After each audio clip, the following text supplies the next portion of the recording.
For years, everyone thought Verizon had the best network, because they did. But now the best mobile network in the U.S. is T-Mobile.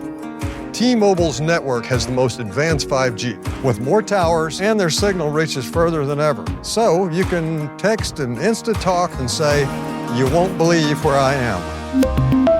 T-Mobile has the best mobile network in the U.S. based on analysis by Ookla of speed test intelligence data 1H 2025. See T-Mobile.com/network. Whether you're deciding what gifts to buy or which game to watch, there's one place where it feels good to be right. PrizePicks. Our entire Footballers team has been excited each week to share our PrizePicks lineups, and now the NBA is in full send mode. Download the PrizePicks app today and use code DFS to get $50 in lineups after you play your first $5 lineup. That's code DFS to get $50 in lineups after you play your first $5 lineup. PrizePicks. It's good to be right.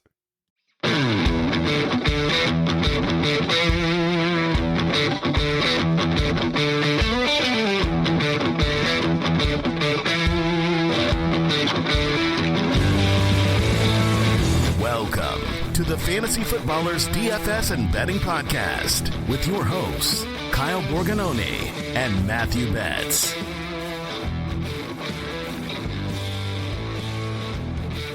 Welcome in. It's Friday, December 5th here. Fantasy Footballers DFS and Betting Podcast. I'm your host, Kyle Borganoni, and I am joined, as always, by Matthew. He's the piece you need, Betz. Who is it? Who's the guy this week, Kyle? People need to know. I need to know. Christmas is around the corner. Okay, we got to get this Christmas cash. Figure out who the piece you need is this week. I don't want to spoil it for people. We were talking pre-show, what do you think about the slate breaker? And when you told me yours, my jaw hit the floor. So I don't want to spoil it. We'll save it for the end. But if that's the guy you need this week, I'll be excited. I'm interested in people being able to plug in this player and then just print cash to the point where the government's a little worried. Like, wow, this is this is not somebody I thought would help people have money for the holidays. That's really what I was going for. So this player is going to save the season, the holiday season, the fantasy season. Christmas. Save Christmas. It's going to save everything. This is really good podcasting. The best part about best ball, just real quick sidetrack, is like it's hard to wrap your head around how certain players are terrible with advance rate, but if you can get a low rostered piece into the fantasy playoffs and they explode, that guy can be really, really helpful. The player that we will talk about at the end of the show, I feel like could be one of those guys this year. And I don't know if that's wish casting personally on a personal level, but I think he fits the bill. So I'm excited to break that down. Yeah, and not low rostered because he was definitely drafted at 100%. It's if you advanced with a player like this, woo. I was looking at one of my Millie Maker teams, and right now, of course, this team is leading the crew. It's going to advance. My quarterbacks on that team are just such a wild group. It's Mahomes, Sam Darnold, and Daniel Jones. My best teams currently are not all, but mostly Darnold with Daniel Jones, and then of course Drake May. But it's hilarious because I remember vividly drafting some of those teams and being like, I got boxed out of quarterback 2 here. I'll box out of quarterback 3 again. Sure, I'll take Sam Darnold. It's like you didn't go into the season hoping for that, but like we talk about every summer, it's so incredible what happens during the NFL season that you can't even almost like wrap your head around what you were thinking in August or July. And every year, it's chaos, and here we are at the end of the season. So fantasy playoffs right around the corner, Kyle. Best ball playoffs right around the corner. NFL playoffs right around the corner. It is time. It is a good time here. We've mentioned before, the DFS pass goes all through the NFL playoffs. So if you want all of our picks on DraftKings, FanDuel, you want access to the optimizer, and more importantly, you want access to the premium Discord channels and our alerts when we give props, you can get that at dfspass.com. We do have an event. I need to make sure that I don't have an announcement button in front of me, but if I did, I would say, hey, we have something coming up on this Monday for the Monday night game, your Eagles against, of course, my Chargers. My favorite AFC West Coast team that I will always have a special place in my heart. We have a Discord event on Monday at 4 p.m. Eastern. We will be in our Discord on the live stage talking, me, you, and Chris Cash, about the Monday night game. That was awesome last time Chris and I did that. Unfortunately, you couldn't join for the first one, but excited to have you there for that. Yeah, we'll talk Showdown. Usually we kind of run through a couple props as well, just preview the game and kind of how we're playing it from a DFS standpoint. So yeah, if you're part of the DFS Pass, hop in Discord. Like Kyle said, 4 p.m. Eastern. We'll catch you guys there on Monday to preview a game between, just the best play caller in the league in Kevin Patullo and, the best quarterback in the league in Trey Lance or Justin Herbert. We'll see. But yeah, that should be fun. Come hang with us Monday evening, I should say, 4 o'clock Eastern. Yeah, the Eagles are crumbling right now. We just got news about Jalen Carter deciding that he's not going to be able to help the team for a little bit. That'll help the run defense. Yeah. It feels like it did 2 years ago, where it was like, okay, the Eagles are leading. Okay, they're going to make the playoffs, and then just slowly crater. Just like first round exit, gone. Do you remember that game? I think it was like late November that year in 2023 against the 49ers. When Debo went crazy and your boy Big Dom got in a fight with, I forget the linebacker's name, on the sideline. I could care less about Big Dom. That was the moment I knew the season was over, because from that point on, like every week got less and less and less effective, to the point where everybody in the locker room hated each other. You could just feel it was coming. And they go to Tampa in the wild card round and just lay an egg. And it does kind of feel like we're trending that way. So the good news is I'm already like at the bargaining stage of, of grief with this team. Like, and I've said to myself multiple times, like, we just won a Super Bowl last year. Yeah, like I'll be all right. As bad as this is right now, I'll be all right. But yeah, come talk Eagles with us against the Chargers for Monday night. I feel like I don't really know where I'm at in terms of like denial, anger. I think I've just moved to acceptance, man. I'm just a free person, like free from hurt, free from pain. Oh, for the related Falcons? to my team. Yeah. Yeah, that's fair. Maybe the stage I'm in is like confusion about how an entire grouping of people is still employed. Like, what is HR doing? That's really what is most confusing. Is Raheem on the hot seat? I don't know. I think he has some pictures or something from Arthur Blank, and that's just he's holding over him. Oh, he's got dirt? That's why he's still employed? Yeah. No, I'm assuming that's why I'm still employed with the footballers. Because, I got dirt on Andy, Mike, and Jason. Dude, I've seen that picture of Mike that you have. Oh, brother. Would hate if that got out. Would hate that. All right, moving on. Straight cash, homie. We mentioned on Tuesday that Josh Allen is priced as the QB1, and when it comes to raw projection, he's just going to be way ahead of everybody else. He is 7.7 on DraftKings against the Bengals. We will preview that game in a second. I just can't fault anybody. If you just want to say, that's who I want to play, I'm willing to pay up for it. It's totally fine. I think the conversation this week is, do I play Jacoby Brissett, or am I playing Trevor Lawrence, who has been a top 12 quarterback in 4 of his last 5 games? It doesn't feel comfortable, because when you watch the games, you go, this is not elite fantasy quarterbacking by Trevor Lawrence, the player that was taken first overall. Jacoby Brissett, you're getting 43 pass attempts per game. I love the fact that they've figured out, we're just not going to run. We're not good at it. It's fine. We're just going to drop back to pass 45 times a game. I like that from a play calling standpoint. So it's Josh Allen, or it's like, do you drop down in this 5K range? I feel like, just to kind of set the stage on DraftKings, the pricing structure each and every week, and it's been like this all season, is running backs feel a little bit like underpriced, because there's always, like, whenever we talk cash, right, there's like 5 or 6 running backs that I'm like, I would love to play these guys. Of course, you can't play them all. And then at wide receiver, it's like the elite guys are great, but then like in the 7K range, upper 6s, usually those guys are, relatively speaking, overpriced. And so it kind of forces you onto this like 5K wide receiver, maybe one of the elites, but you're really prioritizing running back on DraftKings this year, at least in cash. That's how I've played.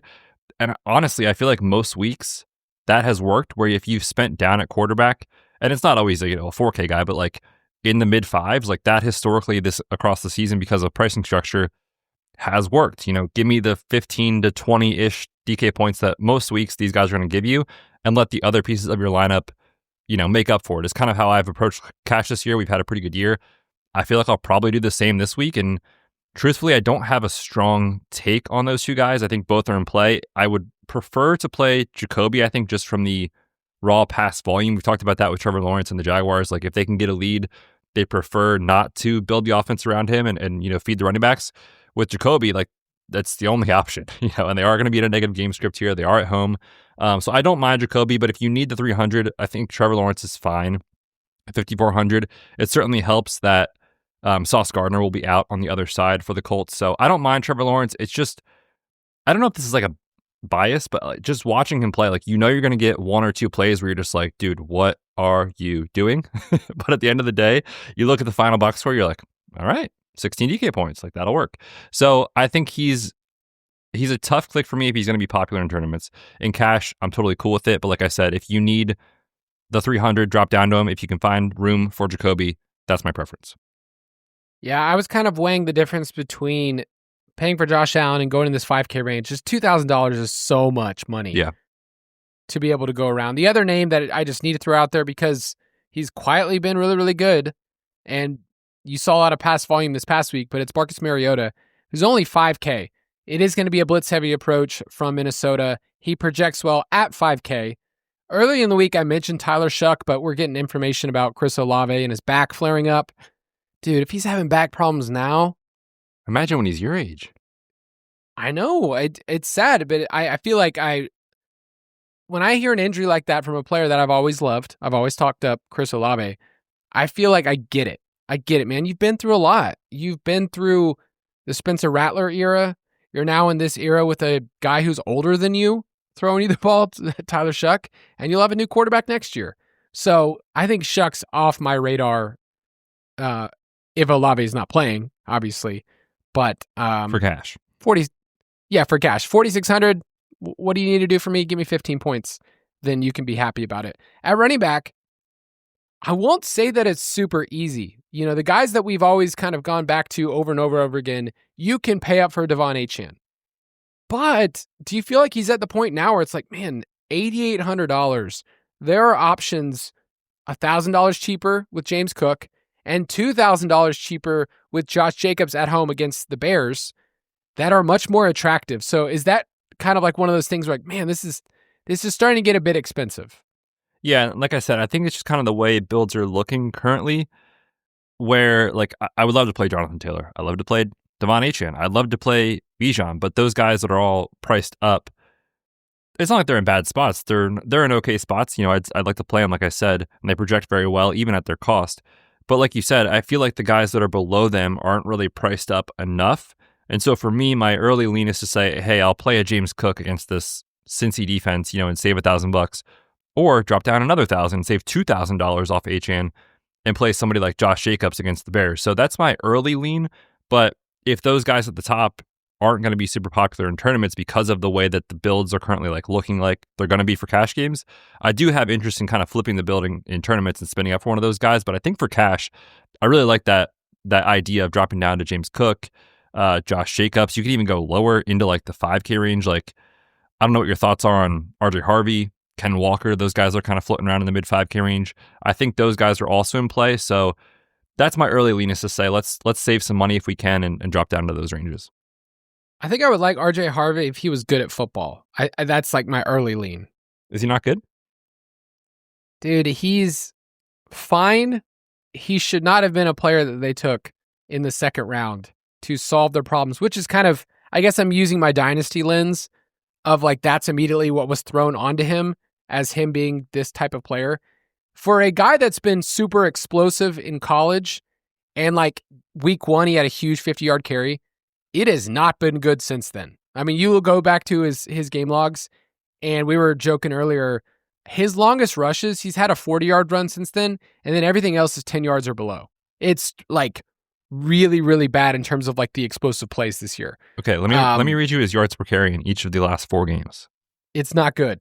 2.5, 2.2, 2.7, 2.7. Watching him, it didn't look incredible, but I didn't realize it was that bad. It's been bad. Now, when you get carries inside the 5, those do skew things. So that's like when we always talk about yards per carry. There's just other rookie, like the other rookie running back that I want to bring up is Quinshon Judkins. He is priced up a little bit more, so he's 6,400, but he plays the Titans at home in a game that has a 33.5 over-under. But last week against the 49ers, he had 26 touches. So you're getting a crazy amount of volume. And fun fact, since week 6, he is the only player in the NFL with 100% of his team's carries inside the 5. Now, they're the Browns, so you don't get a ton of them, but you know he's the dude. You understand that he's the guy, and I know Dylan Sampson on Wednesday wasn't practicing, so I think Judkins is a safe play at 6,400. I don't know what the ceiling is in a game that probably won't go back and forth and it's really gross, but I think he's solid at his price point. Agreed. Yeah, he's definitely interesting. The game environment is just, I think, going to be absolutely horrendous. But if there's like a piece you need in this game and he's kind of the only one, like that would make sense to me. We'll talk defense in a minute. Like I really have a lot of interest in fading the Tennessee Titans defense because they're going to be very popular in tournaments. I think they're good cash play, which we'll talk about. But you could get leverage and just play, I'll play Judkins with Cleveland's defense, kind of correlate the two and just bet against Cam Ward. That makes a lot of sense to me because, like you said, I think a lot of the builds for cash are going to be this 7K-ish range, maybe Josh Jacobs, and then one of the 5K backs. So it's possible that these 6K running backs kind of get lost a little bit this week. So I don't mind that take at all. I think it'll be pretty flat overall at running back. Like I can't see, like right now we don't have a play that is just this crazy value that you're like, oh man, you got to, fit this play in no matter what. Feels pretty flat across the board. We'll talk about Jonathan Taylor later. And what do you do dancing there at 9,300? At wide receiver, Puka and Jamar Chase are kind of the top options early in the week because JSN, he's going to have a tough time traveling Mercedes-Benz because I know there's going to be a lot of fans at that game. How much are tickets for that game? I can look it up right now, but I'll tell you this. My friends, so some of my closer friends that have Falcon season tickets, last year I went to one of those games with my friend, the Swag Surfing game. Oh, yeah, Thursday night. Oh, yeah, it was amazing. Dude, they've all pretty much sold their tickets for the rest of the year. It's like, you can get a ticket right now on the Upper Bowl for $31. I mean, that's a bargain. It sounds like I could take my family. You could take your entire family and spend less than $100 this week. Hey kids, here's what really good football is. But JSN's expensive. I think we like Puka and Jamar Chase in those game environments. We are kind of waiting on news about T. Higgins. I will say Jamar Chase's splits are literally the exact same, in terms of points per game. So it doesn't really affect me about playing Chase, whether Higgins does or not. I think it affects the field more. And if Higgins is out, then Chase feels like he would be more of the cash lock. For sure. Yeah, obviously nothing negative to say about JSN, but just comparing the studs at the top, when you look at, $9,000 on DK for JSN compared to $87 for Puka and then $8,200 for Chase, it's pretty tight on DraftKings from a pricing standpoint this week. So I will likely lean one of the other two guys just to save a little bit of money. But if that means JSN is going to be less played in tournaments, that's interesting to me. But for cash, I think you're picking one of Puka or Jamar Chase there at the top if you are going to spend up. I will say over on FanDuel, I think Puka is relatively a better value. He's only 9,300. I say only, but compared to 8,700, it's a better value in terms of how much of your salary cap you're spending. So I do like Puka over there on FanDuel if you're playing cash this week there. I think pairing with one of those studs is going to be somebody in the 5K range. If Marvin Harrison Jr. doesn't play, it's going to be Michael Wilson. Yep. Yeah, 5,600. He is Jason's start of the week. And over the last 3 weeks, he leads the team with a 27% target share. And we talked about it earlier. The Cardinals have all but abandoned the run. They're number one in pass rate over expectation. So if you wanted to pair Jacoby Brissett and Jerry Rice together, you can do that at 5,600. Any other names in this middle range you're interested in? I'm kind of interested in Christian Watson this week, which is really a shocker because he's typically not been like a cash type of guy. We talked about him a lot, talking about that Thanksgiving slate last week. Like, he is leading the team in playing time and, route share and usage. Like, if I'm not mistaken, since he's come back, he has led all qualified wide receivers in ADOT. So he's getting so many of these high value kind of down the field looks, but they're also giving him other stuff where it's not just the downfield stuff. So I like Christian Watson at 5,200. Always a little shaky with the Packers wide receivers just because, historically they like to use that rotation. But given the way the health has kind of shaken out for some of these guys, as far as the depth there, they haven't really had the opportunity to do that. So maybe the projection changes if we get, Matthew Golden back this week, or Jaden Reed is somehow activated in this game. Maybe that changes things a little, but as things stand right now, I think he's a pretty strong play against the Bears team that certainly will give up big plays. We just saw that last week on Black Friday, again against the Eagles with A.J. Brown. So I like Christian Watson, 5,200, a nice way to save a little bit of money at wide receiver. Yeah, I have him in a home league, and it's been really great since I picked him up and started playing him. But yeah, you feel like the bottom, he feels like old Mike Williams, where you're like, oh no, the bottom is going to fall out one week. But 5,200, that's a good tag. Jacoby Myers at 5,700 looks good. Emeka Egbuka, if Mike Evans doesn't play, I think he's more interesting. Rookie sensation, wide receiver out of Ohio State, Emeka Egbuka. 6,300, he has been kind of volatile, but he's in that perfect sweet spot of, I like the game environment, I like his tag. He's kind of, we were paying $7,000 earlier, and he's kind of moved all the way back down. So those are the middle range names. 2 punt names we need to mention, because I think you will have to punt off at least one spot this week at wide receiver. Devon Vele, who plays for the Saints at 3,700, and rookie Pat Bryant of the Broncos is 3,400. He ran 77% of the routes this past week, so it was a season high. It's at the point now where at that price point, I'm very interested there, but I kind of have to wait to see. Like if Olave is out, then Vele is going to be the chalk. Yeah, absolutely. If you guys recall last week, he had back spasms that developed in practice midweek. He was able to get through kind of the week of practice and finished it out and then played in that game, but reportedly came out of this past Sunday's game with kind of like a re-aggravation of his back, and we're still waiting on final clearance on him. So like Kyle said, if Chris Olave is out, I think you will just see a ton of him because, opportunity routes, all those things, he will be the guy and he will be the cheap punt play this week. Interesting fade in tournaments if he's going to be super, super popular in that scenario. But for cash, like I said, it's super tight on DraftKings from a pricing standpoint. So I almost feel like you kind of need him and you just accept that the field's going to play him and you will too, and you figure out the rest of your lineup. That's how I'll approach him in cash. But yeah, if that is the scenario that plays out, certainly for me, it would be Vele over Pat Bryant. But I still have interest in Pat Bryant. The only thing that I fear is the Sean Payton rug pull, which will happen. Like to somebody at some point throughout the rest of the season. They're kind of like the Packers, right? Like they rotate their guys. All of a sudden, you think you're figuring out the usage for a certain player, and then his route rate will drop, 12% the next week, and you're like, I don't know why that happened, but it did. So that's my only concern on Pat Bryant. But you kind of just zoom out and you look at it's a good matchup. It's a rookie that is ascending late in the year. That's historically been profitable for us in fantasy. So I don't mind him at all in cash games. If you need the money, I also think, like I said, if the scenario plays out where it is Vele as the dude because Olave happens to miss, I think he's a really interesting pivot in tournaments. Fun fact, I am starting Devon Vele and Pat Bryant on one of my dynasty teams this week. Is that by choice? It is literally because my team stinks, but also I'm, at the bottom of the barrel. Dino Jr., the league we're in together. Yeah, good.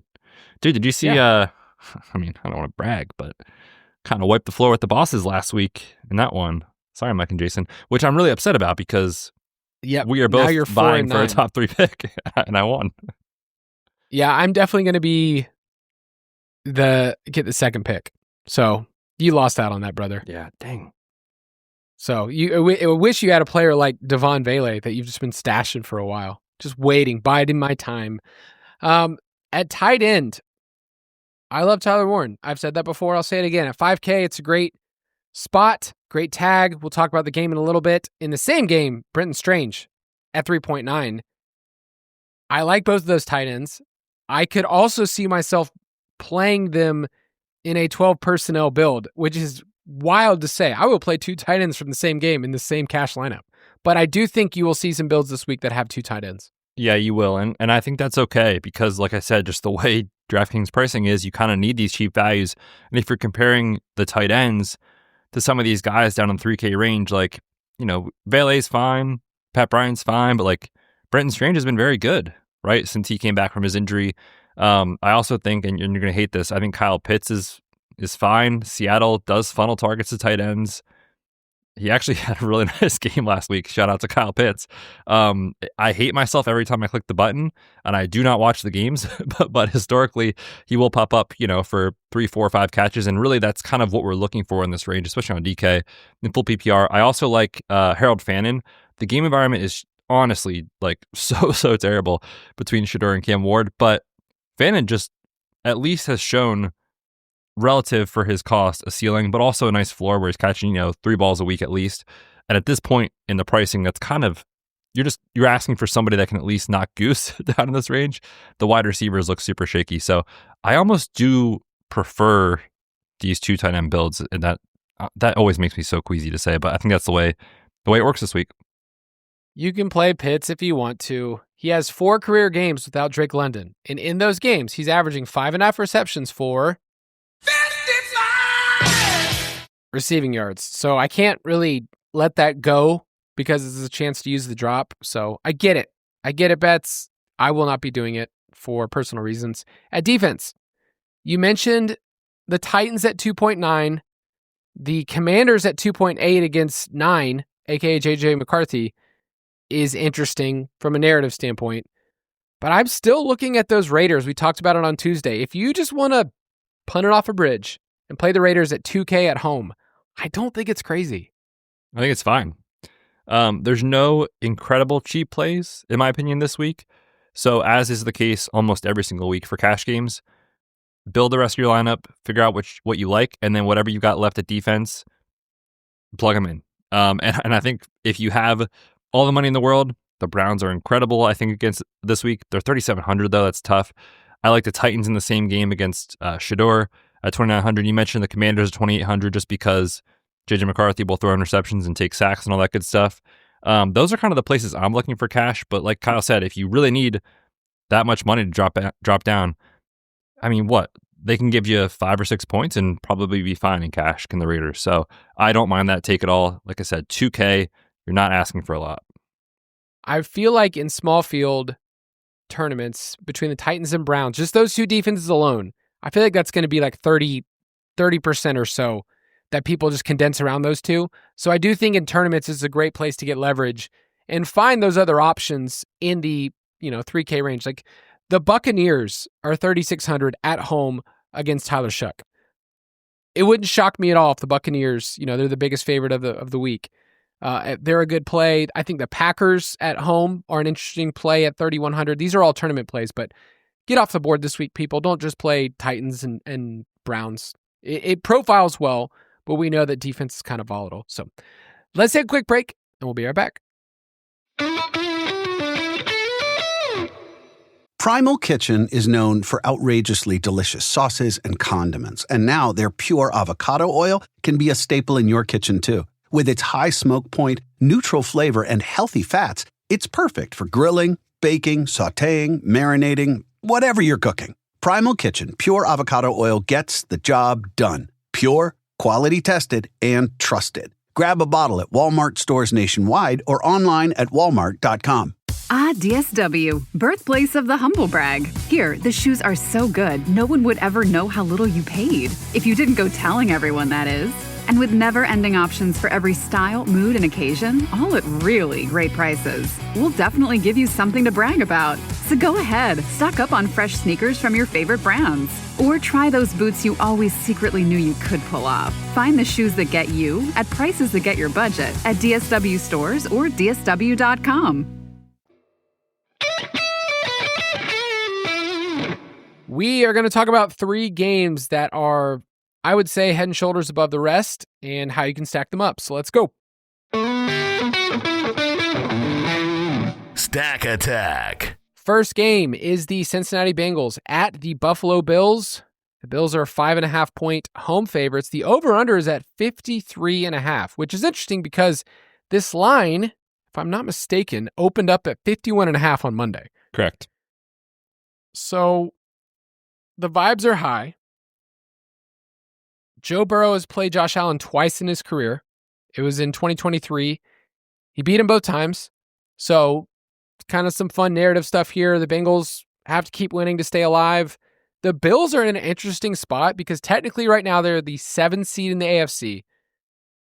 And if they lose this, it's a really big deal because they lost to the Texans, so the Texans would hold a tiebreaker over them. Texans are playing the Chiefs this week, so still got to wait on that. But it's possible we get a playoffs this year without Lamar Jackson, Patrick Mahomes, and Josh Allen. It's very, very possible. That would be wild. And I love watching those guys play, so that would be a bummer. But it would be kind of fun just to see a playoff landscape that we really haven't seen for years, honestly.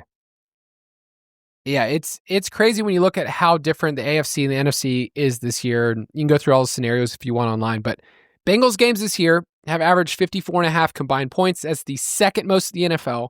And the Bills are tied for sixth most. So right now, you look at the total, you look at the game environment, and you go, all right, this is a print fest. The problem with this game I need to bring up first is these are very, very different teams in terms of play style. The Bengals play fast. They're third in pass rate. You know what they're trying to do. The Bills, on the other hand, slow. And last week, they ran the ball 51 times. So it's kind of a question of how does this play out? And because we know how this usually plays out, I feel like the way that people are going to stack this game is, well, you play the passing side with Burrow and you run it back with James Cook. And it almost feels too obvious. So any initial thoughts about how this game plays out? Well, it's interesting, you kind of brought it up, the way these teams play in terms of their pass rate and their pace, but almost like the matchup would dictate otherwise, especially on the Cincy side, right? When you've played the Bills this year, it's been advantageous to use a run-heavy game plan. Yet, with Burrow back there and with this offense, that's just not how they're playing.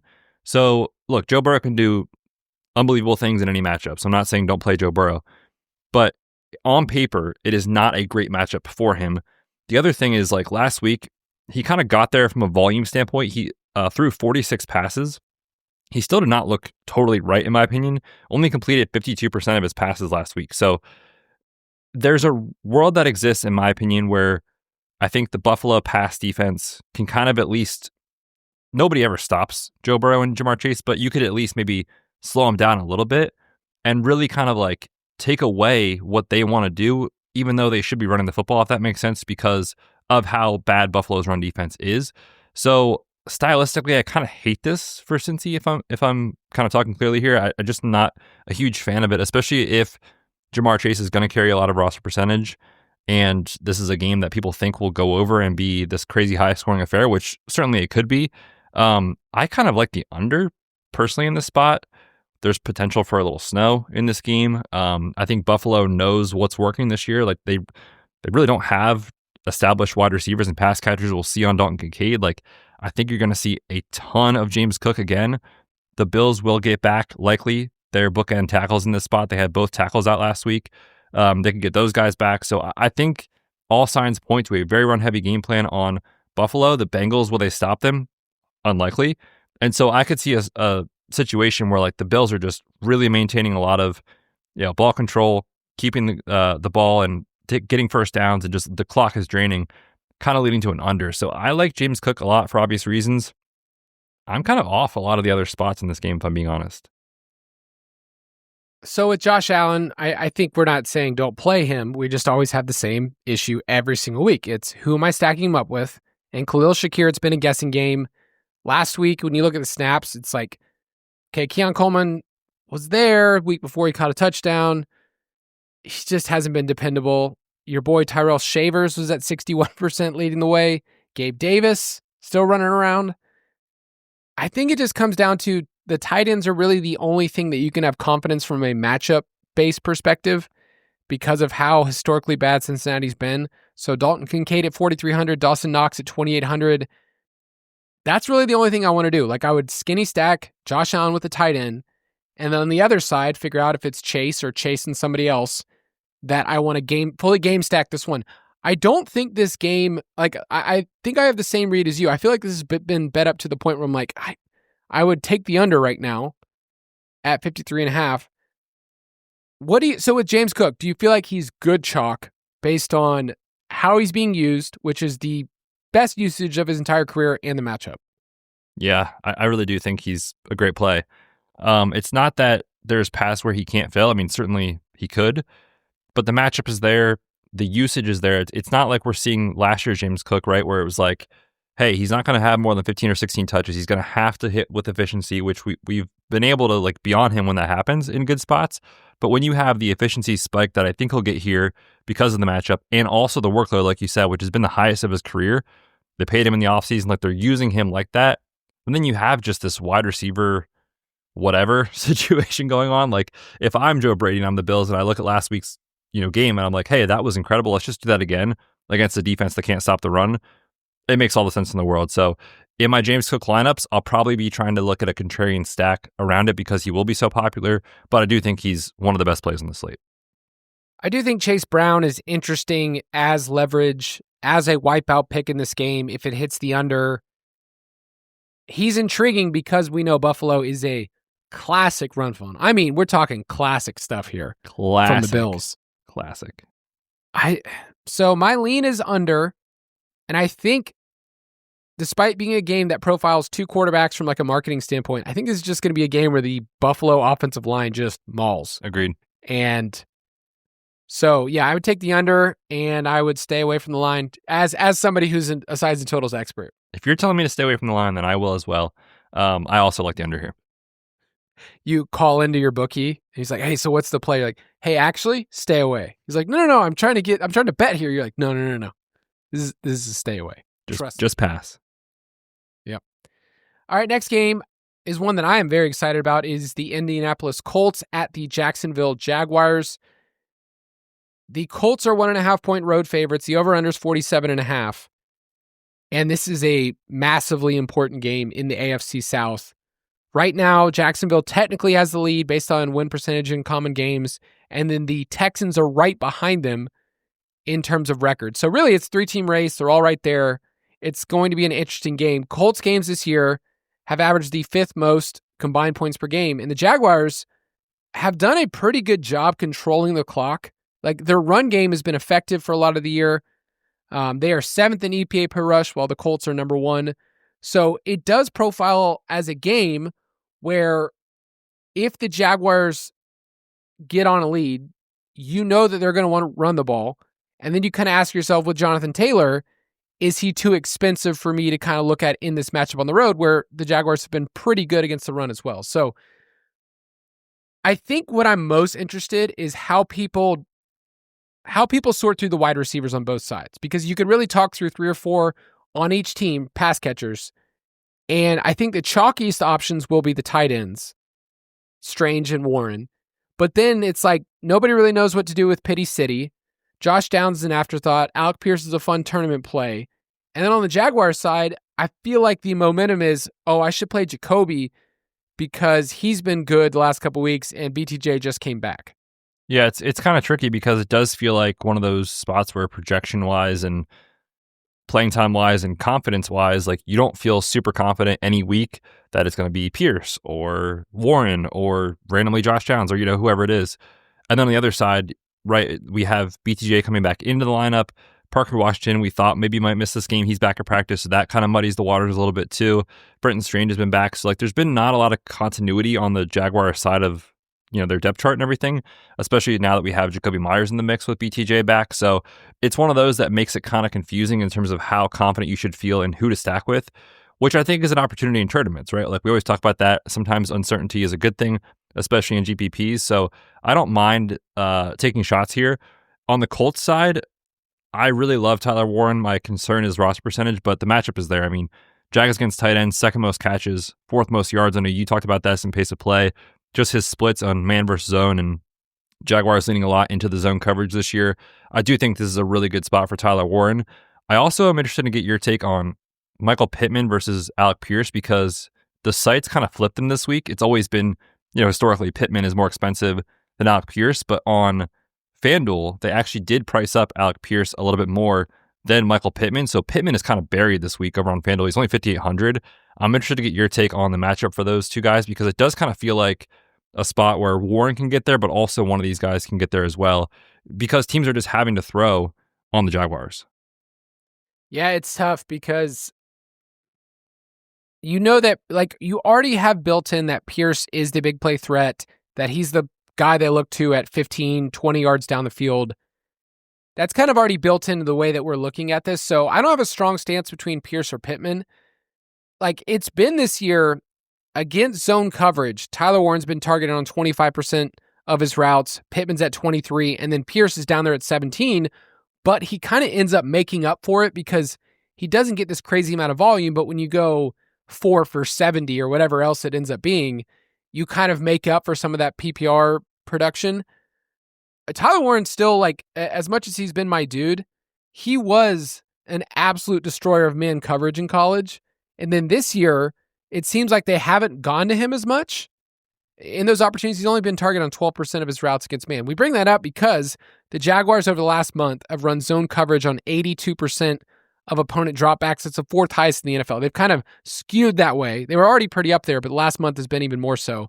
And that's been a Tyler Warren spot. Leads the team in targets per route run, yards per route run, and fantasy points per route run. So we like Tyler Warren, but so does everybody else. So it's like we're not really gaining anything on the field by bringing up this information. We're just saying at 5K, you can have confidence in him. So for me, if I'm going to take shots on this game, I think you can play Daniel Jones. I feel like we're still almost like paying for what he did 2 months ago. Like, we're still kind of like, oh, this is what he did, when it hasn't been the same story recently.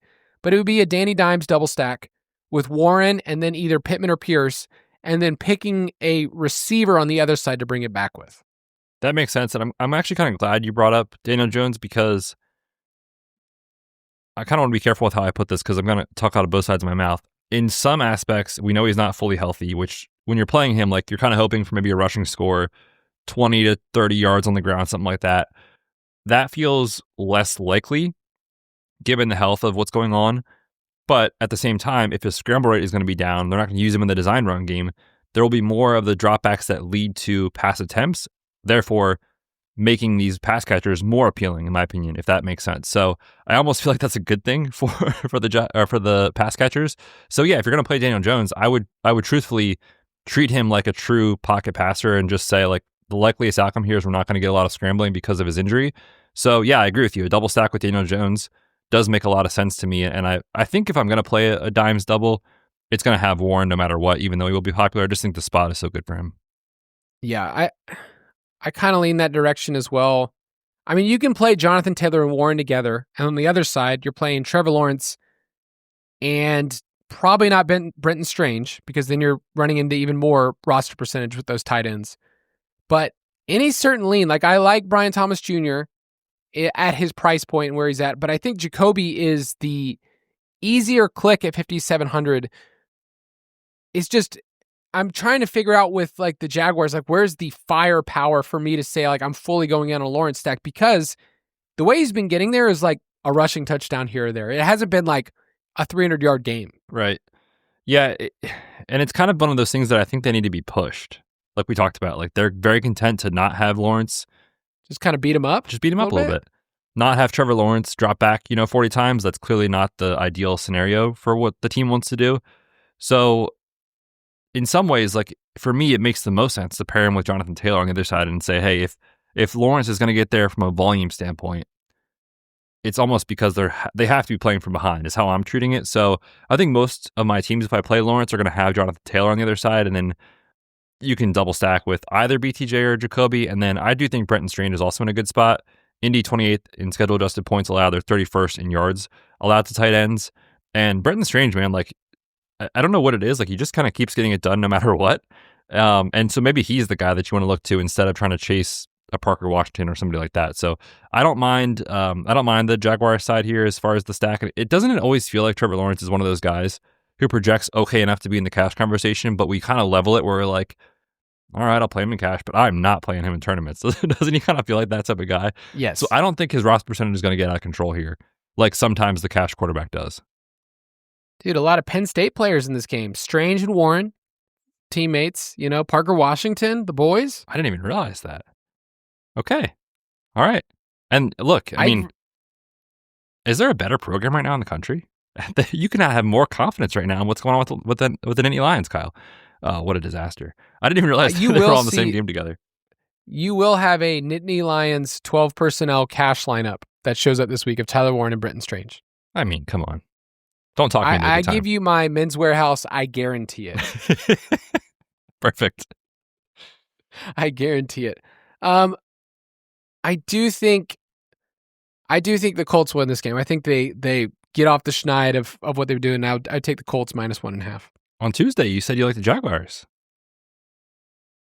Dude, when you put your hand in the dirt, because I went outside, I typed this whole article in the dirt outside because I wanted to make sure that people understand. I wasn't just in the spreadsheets. I was outside and I was just thinking about this matchup and the way that you win and how this works and football, and so yeah, the Colts. Okay, well, I already bet the Jaguars because you told me to. You told me it was a lock. No. The real lock, which people know the answer now this week, was what? What was the lock this week? I'm not saying that. I'm not going to look like an idiot on the show, Kyle. I also agree with you. I think I like the Colts in this spot, and I know what you're trying to get me to say, Kyle, but I'm not going to say it. Okay, dude, I totally took the Cowboys money line, and I hope you did too. For those that are not aware, we're recording before the game started. Yes. People are aware. They're super with it. All right, let's take a break, and we'll talk about a couple more games.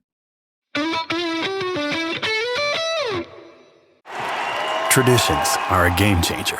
Traditions have the power to turn a simple moment into a memory. Bring a whole city together. And they're even what inspires us at Tostitos to make our masa the traditional way.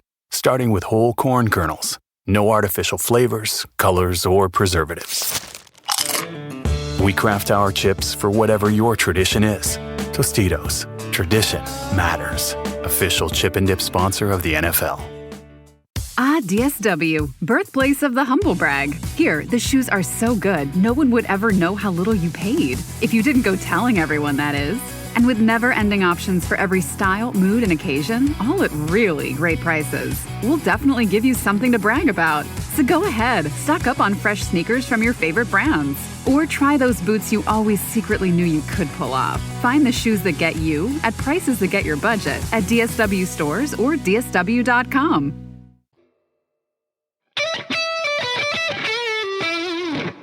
We're back, and the next game is going to be the Los Angeles Rams against the Arizona Cardinals. The Rams are 7.5-point road favorites.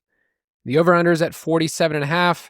We love these teams because they both rank top 10 in seconds per play and pass rate over expectation, and the Cardinals are now sitting at number 1 on the season. If you look at just that second halves of games, they're at 73% pass rate. It's just the good stuff. You get so much PPR production in the second half of games. You're like, all right, I'm behind. Here's about 30 million more Trey McBride targets coming my way. So we like the overall structure of this game, the pace. We kind of know what these teams want to do. We've been familiar with them this year. Where do you want to start? Let's ask the question. On the Cardinal side, the double stacks, assuming Marv is out, are going to be very clean. We're also actually waiting on, probably the biggest piece of news that's going to flip the slate all the way on its head. Is Greg Dortch playing, Kyle? He's so expensive for being Greg Dortch. I know. But hey, they price up the studs. But in all seriousness, with things looking like they're probably going to get thinned out in the wide receiver room, in some ways you ask yourself, okay, like if I'm stacking, it's clear with Jacoby, you're playing with Michael Wilson and you're playing with Trey McBride. But that was 2 weeks ago when we were paying what, like $6K-ish for Trey McBride and $3,800 for Michael Wilson. Like clearly it's different now. Michael Wilson is in the mid fives. Trey McBride is $8K on DraftKings. He's $8,600 on FanDuel. Like what are your takes there? Because I don't necessarily want to play Jacoby with just Michael Wilson. I feel like you want that second piece, but I don't know who the second piece would be because it's what, Xavier, what's his name? Xavier Weaver. Put some respect on the name. Or whoever else it is. So it's like, I almost feel like you're kind of stuck playing Trey McBride, but $8K, $8,600, like, can he pay that off? And look, the Rams, I know that they kind of got shaken up a little bit last week by the Panthers on the road. Like this feels to me like a spot where the Rams go back to the West Coast, rally the troops, and I could see them like really taking control of this game and kind of minimizing what the Cardinals do. So I'm not saying don't play Jacoby. I'm not saying don't play McBride or whatever. It's just that at that cost in this matchup, good is not going to be good enough for McBride. He has to be great. And I don't want to say I don't see it. I think it's less likely than the weeks prior is how I put it.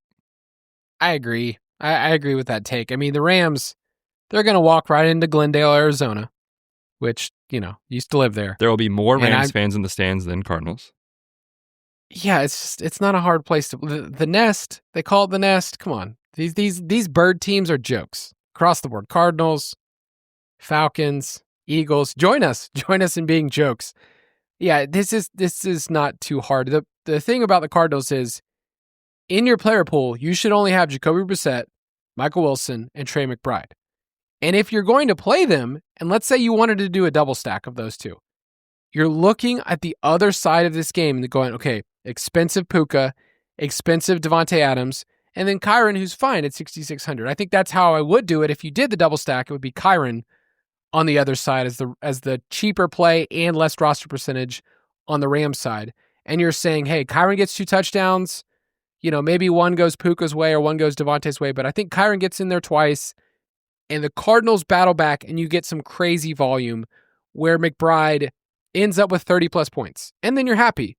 But this game has a pricing issue, and I started to go, Stafford's expensive at 6,900. It's just, there's almost no way I'm playing Matthew Stafford this week when I can get Jacoby Brissett for $1,200 cheaper, who probably has, a better chance at hitting 300 yards than Matthew Stafford. And I'm not worried about the running back stealing a couple touchdowns inside the 5. So I was adding up the prices. If you did a Stafford double stack with both those wide receivers, you need over 80 points between those 3 dudes. Then if you add in something like Trey McBride, you need 120 points between 4 players. At least. That's not happening. So I don't like this game from a pricing. I think I like it more if I'm correlating one piece or if I'm just doing Jacoby and Michael Wilson and then picking one wide receiver from the Rams. Yeah, I think that makes sense. I agree with you on that take as far as it's tough to get really deep into the stacks here. I would just almost rather just correlate, like you said, whether it's, Puka and Michael Wilson or Puka and McBride or whatever the combination is that you like. That's how I would approach it. I will say, I do think Stafford comes out and has a highly, highly efficient game this week.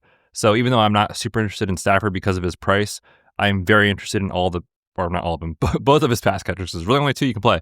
I'm very interested in Puka and Devontae. Arizona is 32nd in dropback success rate over the last month. I think Stafford goes from the rain in Carolina back to a controlled environment and just completely shreds here. So I like Puka and Devontae a lot this week. I think you can play Colby Parkinson at 3,100. His routes were down last week, though. Did you see that? Yeah. I think that he's fine at 3,100 of the tight ends there between Davis Allen and your boy Turd Ferguson Jr. I feel like I have to call him that so that people don't confuse it. But TFJ.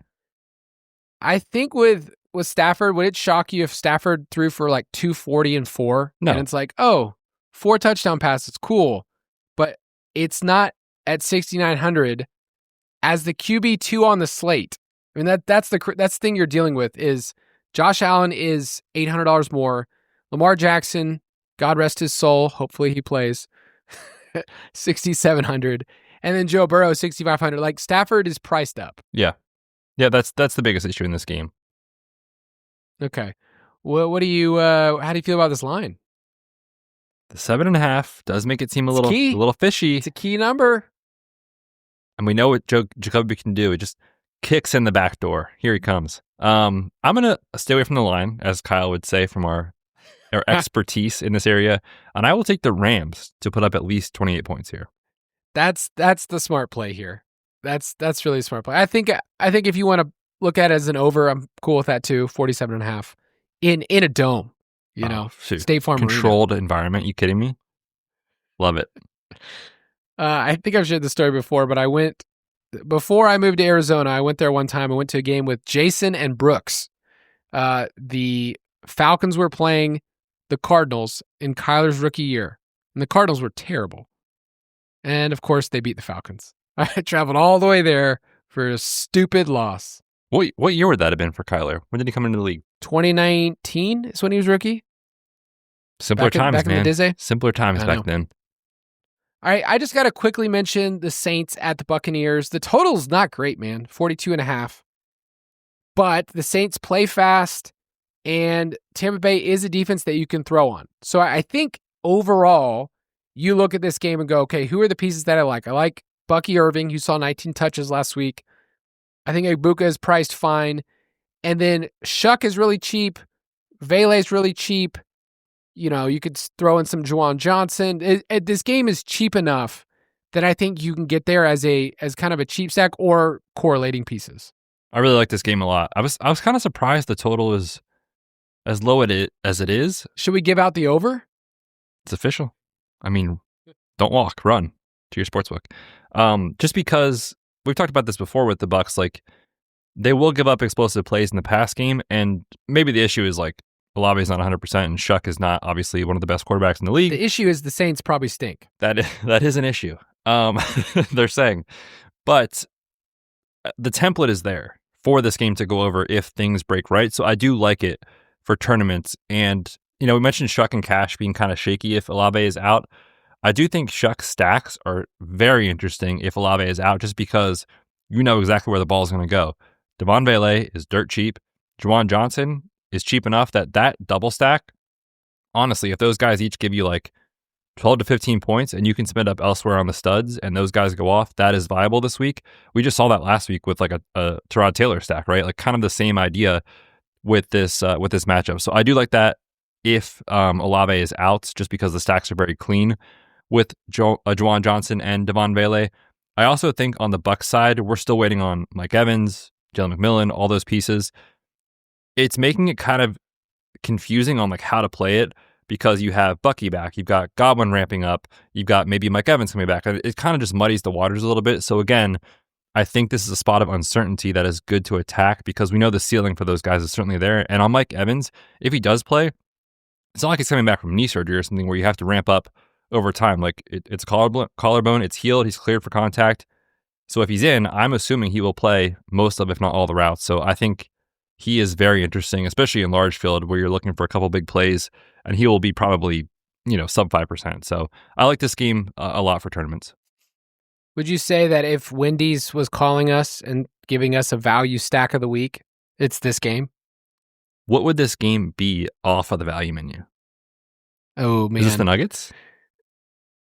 It's not a double stack? It could be the Junior Bacon Cheeseburger. Yeah, so recently I got Houston, my oldest, a Junior Bacon Cheeseburger, and he was so mortified that he likes bacon, but he just didn't expect it on there. He was expecting just a regular double stack, and he was so thrown off that he's like, I did not want this. And if you've ever ordered food for your kid and then they give you, this is not what I wanted, it is a terrible feeling as an adult. You're like, I can't pivot right now, kid. We're already at home. You're eating it, dude. This is JBC. You gotta be okay with that kind of stuff, man. They gotta grow up. Okay, they got to. It's some good. As somebody who's obviously been parenting a lot longer than you, and I know all the ropes. Mm-hmm. Just be ready for disappointment when you order food at restaurants. Can't wait. Yep.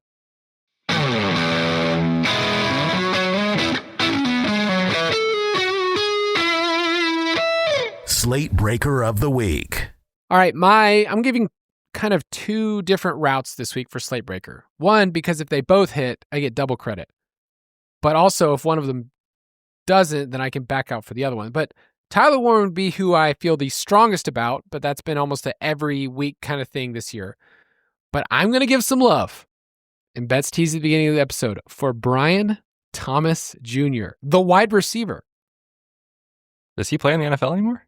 He still plays. He's 5,900, and I believe it's time. Okay, last week he ran a route on 27 of 32 dropbacks.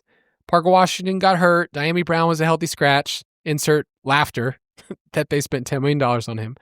But I'm looking at roster percentages of Brian Thomas Jr., BTJ, as the kids call him. On our optimizer, he's at 3.6% rostered. And I looked around the industry. I said, hey, are we crazy? I'm seeing 7%. I'm seeing 3%. The guy's going to be under 10%. And we're getting news that Parker Washington is probably going to be back as well. I think that will lower him even more. The Colts have leaned into playing man coverage a lot more over the last month, 37%. And despite him having all of his issues this year and all the bad vibes and all the vomit you've had to clean up. He leads the team in yards per route run against man, and remember how good he was last year against slot wide receivers. Indy ranks 29th in fantasy points above expectation, and he was leading the team in slot routes this past week. They moved him in and out. He went over 100, as the kids say, twice last year against the Colts. Okay, he was the wide receiver 9, wide receiver 11. So Brian Thomas Jr. feels like one of those wild haymakers that I'm going to be throwing in tournaments.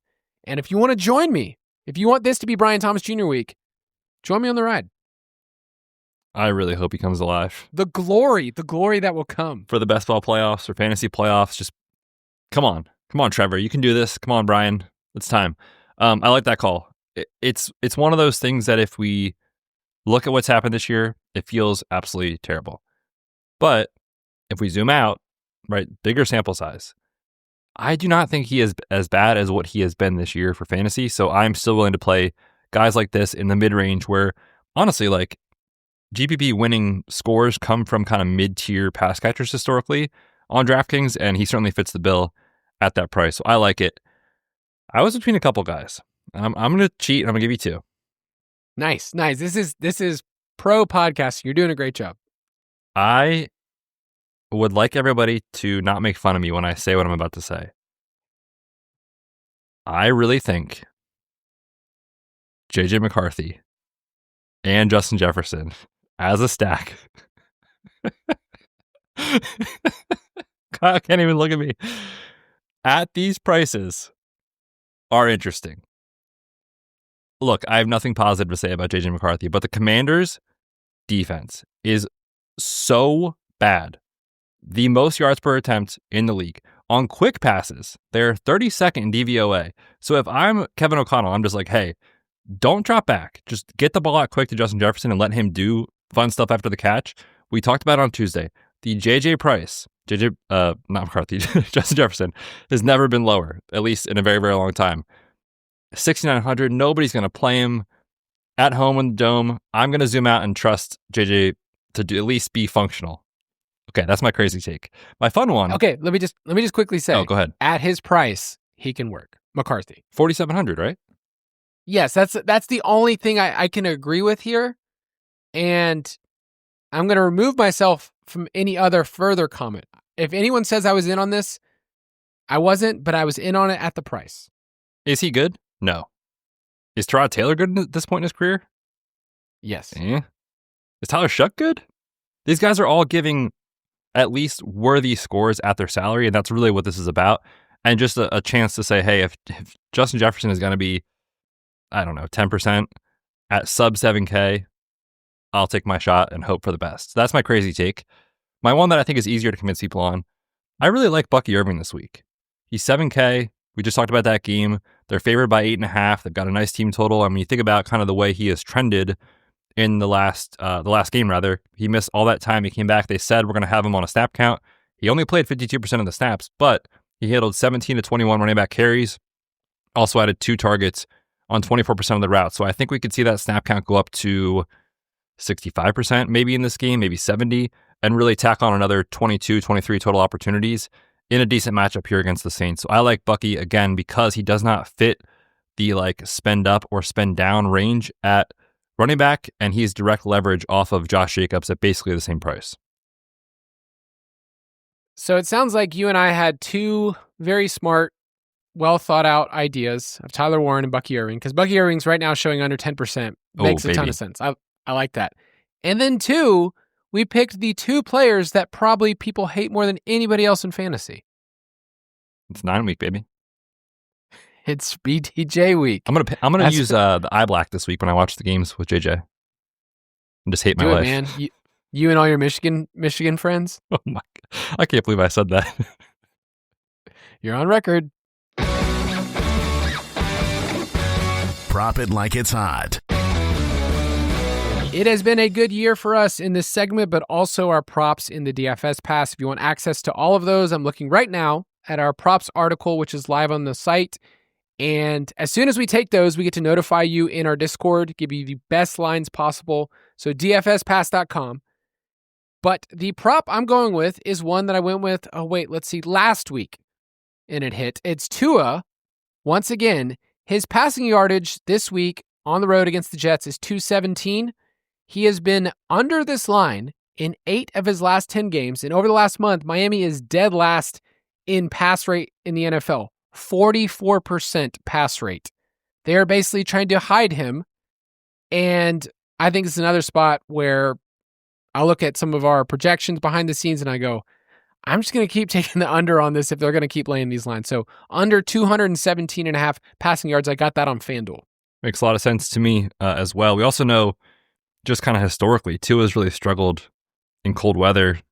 They're playing on the road against the Jets. This is not, Miami or anything like that. So I like that call. I'm going to take JJ McCarthy. No, I'm just kidding.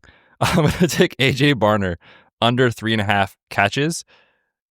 Basically, this comes down, and I feel like I've taken the Darnold prop 2 weeks in a row, so it's correlated. Just when they can play with the lead, they're willing to feed the running backs. And this is a spot as a touchdown favorite against the Falcons. We think they're going to run the ball a lot.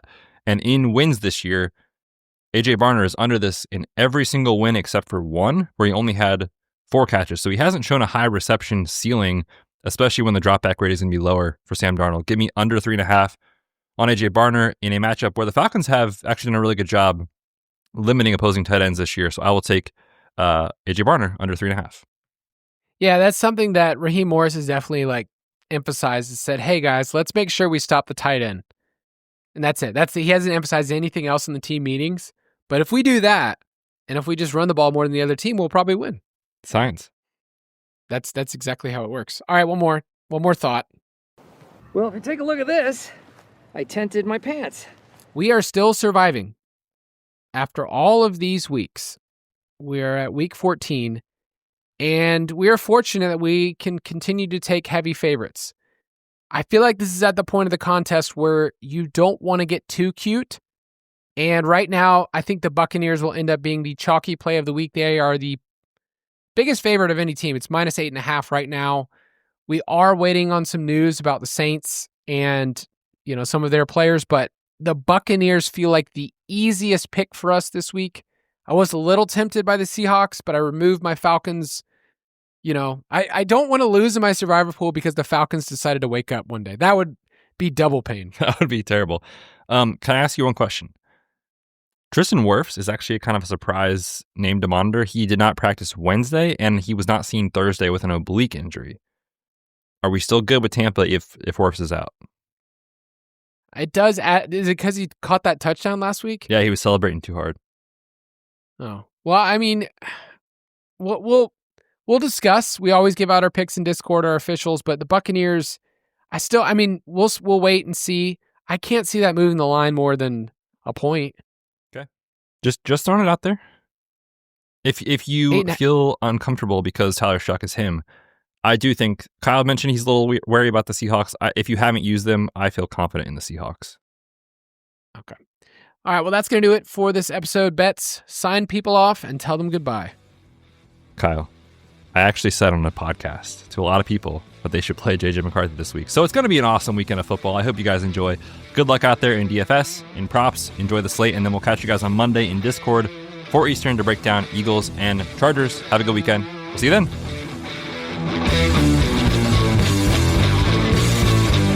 Thank you for listening to another edition of the Fantasy Footballers DFS and Betting Podcast. Don't forget to visit us on the web at thefantasyfootballers.com. Traditions are a game changer. Traditions have the power to turn a simple moment into a memory. Bring a whole city together. And they're even what inspires us at Tostitos to make our masa the traditional way. Starting with whole corn kernels, no artificial flavors, colors, or preservatives. We craft our chips for whatever your tradition is. Tostitos, tradition matters. Official chip and dip sponsor of the NFL. Holiday PSA from DSW. This is your reminder that shoes are a gift, literally. So unwrap something good, like boots that inspire your next big adventure. Or cozy slippers that give you an excuse to stay in. Or sneakers that feel like pure joy. Because shoes aren't just shoes, they're exactly what you wanted. Let us surprise you so you can surprise them. Find shoes that get you and everyone on your list at prices that get your budget. at DSW stores or DSW.com.